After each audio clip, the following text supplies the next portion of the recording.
Kakain sana ako ng Oreo, inubos mo naman. Yung binili natin sa weekend. Yung Sabado, bumili ako ng 2 pack. Wala. Inubos mo, di ba? Kailangan kita kanina. Yung isa, hindi ko man inubos. Oo, pero 2 piraso lang ang naiwan. Sa ganito, sa 10 piraso. 2 lang, yung 2 lang kinain ko. Tapos ikaw yung 1 pack na may 10. Tapos plus 8 pa. 18 na piraso. Ako 2 lang. Hindi ko alam kung ano yung ano yan. Kasi konti lang naman yung kinain ko. Halos 2 pack yung kinain. Hindi ko kinain yung 2 pack. Yung isa lang ang inumpisahan ko. Yung isang... Ewan ko. Sino kumain dun? Ewan ko yung mga daga siguro.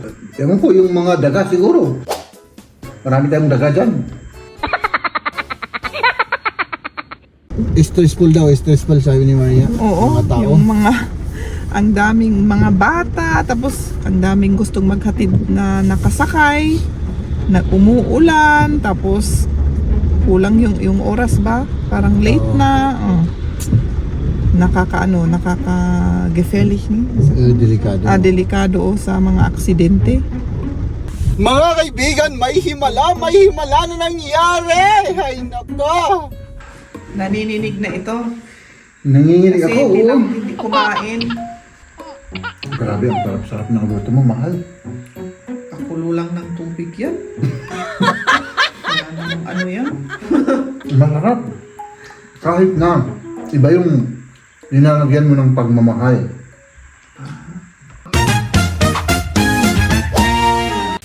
Good morning! Good morning, Mala! Good morning. Good morning. So, back to work. Today is Monday.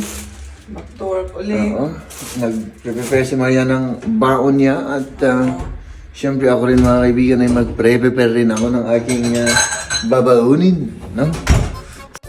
Gustong-gusto pa po namin matulog ni Mrs. mga kaibigan, no? Pero kailangan po natin gumalaw para sa mga bata at para na rin sa buong pamilya, mga kaibigan, no? Sa ngayon mga kaibigan, kami po ay naghahanda ng aming baon para syempre makatipid po tayo sa napakamahal na gastusin dito sa bansang Germany, mga kaibigan, no? At yun, samahan niyo ulit kami mga kaibigan sa aming napakasimpleng vlog for today. Ganito ang weather. Ulan na naman. Kahapon magandang weather. Pero ngayon, umuulan na naman. Buti na lang may parahatid tayo.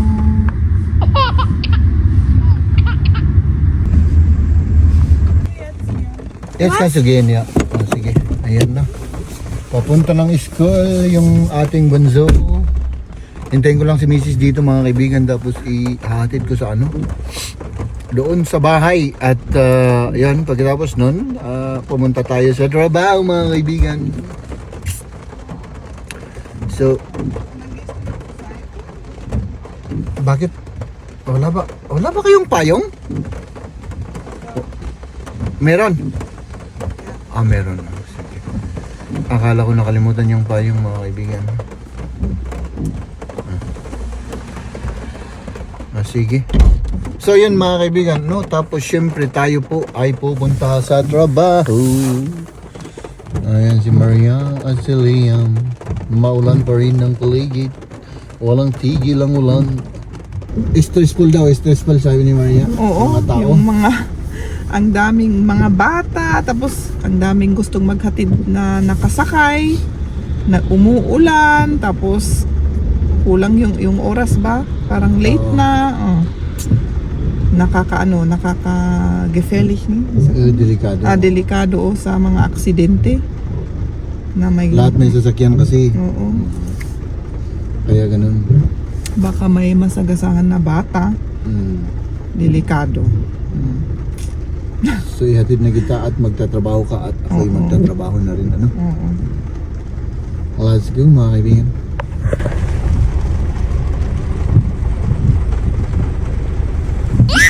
Ayan na, sige. Bye-bye. Bye-bye. Let's go to work mga kaibigan. Let's go to work. Kadalasan ko tong ginagawa mga kaibigan.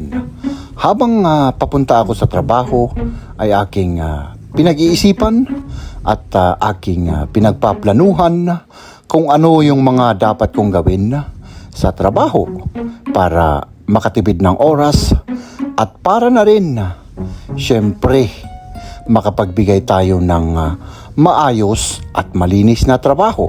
Ay meron tayong parking. Dito tayo magpapark. Akala ko wala na naman tayong parking. Oh, may nakasagabal. Ingat tayo. Buti na lang hindi masyadong malakas yung ulan mga kaibigan. Let's go. Ito yung paligid natin. No? So, magtrabaho lang muna tayo. At pagkatapos ng trabaho natin ay syempre wala tayong ibang gagawin kundi umuwi na. Umuwi tayo syempre at siguro kumain. No? Grabe, ang daming mga sasakyan. No. Pagka kasi hindi umuulan, maraming nagbabike, no. Kaya ngayon, umuulan ay siyempre lahat ng may sasakyan ay ginamit nila yung sasakyan nila kaya sa ganitong oras tina-traffic tayo rito. No. Mga kaibigan, may himala na nangyari. Ay nako. Ayun oh. Tumigil yung ulan. So ayan mga kaibigan, pauwi na po tayo. Tapos na po yung ating trabaho, no? At doon na lang tayo sa bahay magkwentuhan. Nanininig na ito. Nanginginig Kasi ako. hindi lang hindi kumain. Kaya kain ka na. Ay siyempre, anong oras na oh? Huh? Tapos nag-ano ka pa. Mabigat yung trabaho mo ngayon. Ay siyempre. Yung yung buong basement na flood. Oh. So kaya lahat ng mga nandun kanina nagtulong-tulungan kami. Anong taas ng tubig? Kung ito yung floor, ganito.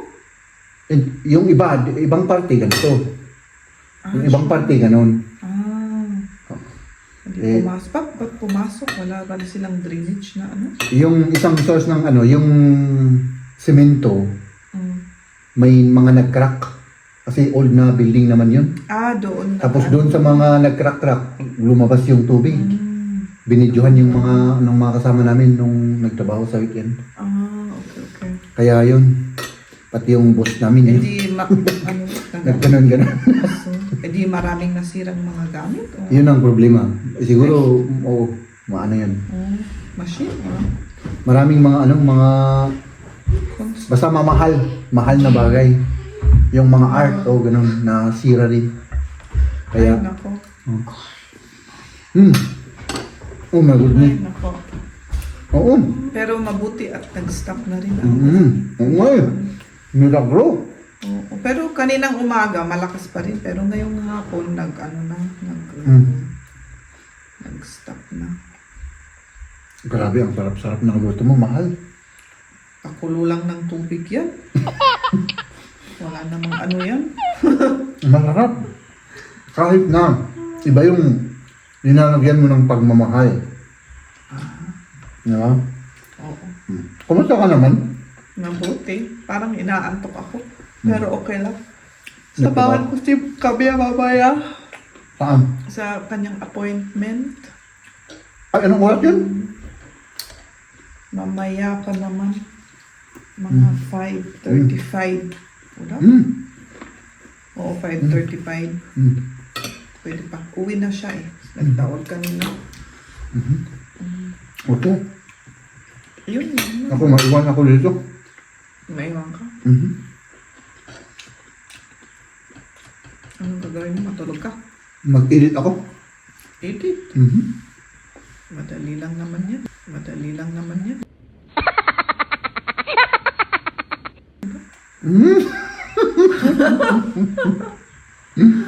Madali lang mag-edit rin ako. Depende kung raw vlog, siyempre madali lang. Pero pag may kaunting chichiborit, hindi medyo mas mahirap. Diba? Oo, hindi ko alam.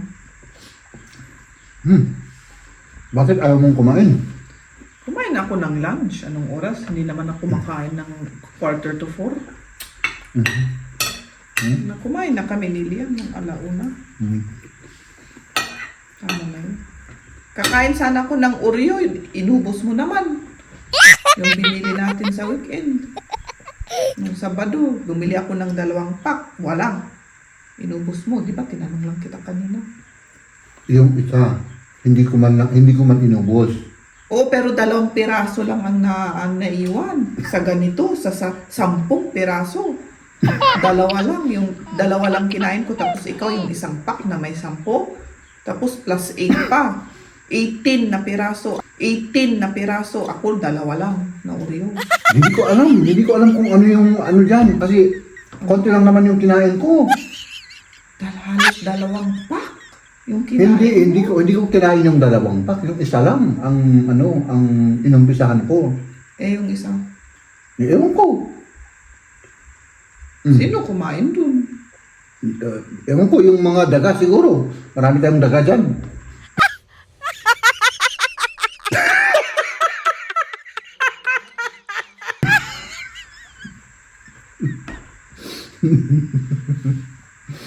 Hindi ko alam kung sino kumain, pero yung 1 pack hindi ko inubos. Yan ang aaminin ko, pero yung isa hindi ko tanungin mo si Kamya at saka yan. Eh, wala naman siya nung weekend. May kahapon. Kahapon yung kinain. Oo. Wala akong nakitang na kumakain siya ng ganun. Ako na naman, pasalanan ko naman. Baka yung rapper nasa, nasa kwarto mo. Sa kwarto dun. Hindi ko alam. Pag mahirapan na nakakita ka doon,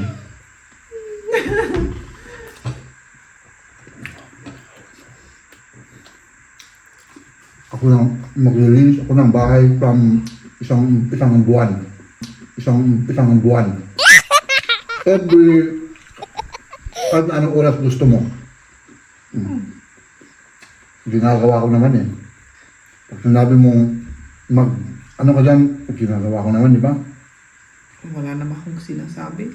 Na hindi, Hindi ako nagbabaon. Ikaw ang nagsasabi. Kung pwede kitang tulungan ko naman. Pero Siyempre. hindi ako nagsasabi, di ba? Paminsan-minsan lang.